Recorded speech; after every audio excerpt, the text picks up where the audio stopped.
Lecture du livre de Ben Sira le Sage. Dans le sacrifice de communion, on met à part la graisse des animaux offerts à Dieu. Ainsi, David a été mis à part entre les fils d'Israël. Il a joué avec les lions comme si c'étaient des chevreaux, et avec les ours comme avec des agneaux. N'était-il pas tout jeune quand il a tué le géant et supprimé la honte de son peuple lorsqu'il lança la pierre de sa fronde et abattit l'arrogance de Goliath? Il invoqua le Seigneur Très-Haut, qui a mis dans sa main la vigueur pour supprimer le puissant guerrier et pour exalter la force de son peuple. C'est pourquoi on lui a fait gloire, des dizaines de milliers qu'il a tués. On l'a célébré en bénissant le Seigneur, quand on lui a donné la glorieuse couronne royale. En effet, il a détruit les ennemis alentour. Il a anéanti ses adversaires philistins. Il a détruit leur force, comme on le voit encore aujourd'hui. Dans tout ce qu'il a fait, il a célébré la louange du Saint, du Très-Haut, en proclamant sa gloire. De tout son cœur, il a chanté les psaumes. Il a aimé son Créateur. Devant l'autel, il a placé des chantres, et leur voix rendit les mélodies plus douces. Chaque jour, ils loueront Dieu par leurs chants. Il a donné de l'éclat aux fêtes.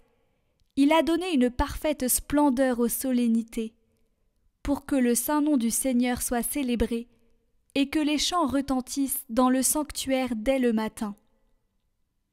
Le Seigneur a enlevé les péchés de David. Il a pour toujours exalté sa force. Il a fondé sur lui l'alliance avec sa dynastie, le trône de gloire d'Israël.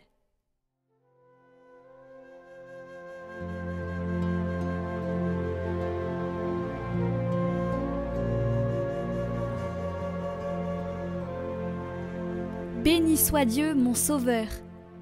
Notre Dieu a des chemins sans reproche. La parole du Seigneur est sans alliage. Il est un bouclier pour qui s'abrite en lui. C'est le Dieu qui m'emplit de vaillance. Vive le Seigneur, béni soit mon rocher. Qu'il triomphe, le Dieu de ma victoire. Aussi, je te rendrai grâce parmi les peuples. Seigneur, je fêterai ton nom. Qui est Dieu hormis le Seigneur? Il donne à son roi de grandes victoires. Il se montre fidèle à son Messie, à David et à sa descendance pour toujours.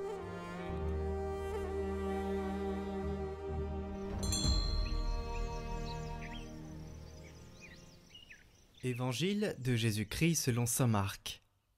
En ce temps-là, comme le nom de Jésus devenait célèbre, le roi Hérode en entendit parler.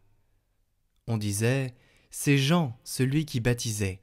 Il est ressuscité d'entre les morts, et voilà pourquoi des miracles se réalisent par lui. » Certains disaient « C'est le prophète Élie. » D'autres disaient encore « C'est un prophète comme ceux de jadis. » Hérode entendait ces propos et disait « Celui que j'ai fait décapiter, Jean, le voilà ressuscité. » Car c'était lui, Hérode, qui avait donné l'ordre d'arrêter Jean et de l'enchaîner dans la prison, à cause d'Hérodiade, la femme de son frère Philippe, que lui-même avait prise pour épouse.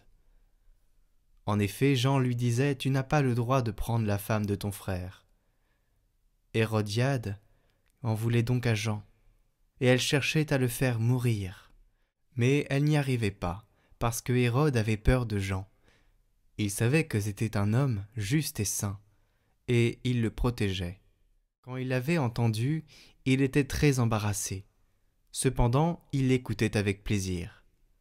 Or, une occasion favorable se présenta quand, le jour de son anniversaire, Hérode fit un dîner pour ses dignitaires, pour les chefs de l'armée et pour les notables de la Galilée. La fille d'Hérodiade fit son entrée et dansa. Elle plut à Hérode et à ses convives. Le roi dit à la jeune fille « Demande-moi ce que tu veux, et je te le donnerai. » Et il lui fit ce serment « Tout ce que tu me demanderas, je te le donnerai, même si c'est la moitié de mon royaume. » Elle sortit alors pour dire à sa mère qu'est-ce que je vais demander ?» Hérodiade répondit, « La tête de Jean, celui qui baptise. » Aussitôt, la jeune fille s'empressa de retourner auprès du roi, et lui fit cette demande. « Je veux que tout de suite, tu me donnes sur un plat la tête de Jean le Baptiste. » Le roi fut vivement contrarié, mais à cause du serment et des convives, il ne voulut pas lui opposer un refus. Aussitôt, il envoya un garde avec l'ordre d'apporter la tête de Jean. Le garde s'en alla décapiter Jean dans la prison. Il apporta la tête sur un plat, la donna à la jeune fille, et la jeune fille la donna à sa mère. Ayant appris cela, les disciples de Jean vinrent prendre son corps et le déposèrent dans un tombeau.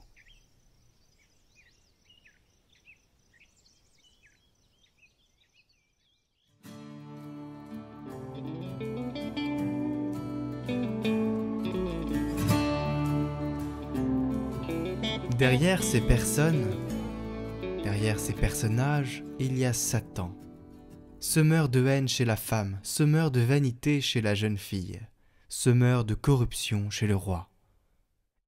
Et l'homme le plus grand, né d'une femme, a fini seul, dans une obscure cellule de prison, pour le caprice d'une ballerine vaniteuse, la haine d'une femme diabolique et la corruption d'un roi indécis. C'est un martyr qui laisse sa vie diminuer, pour donner sa place au Messie.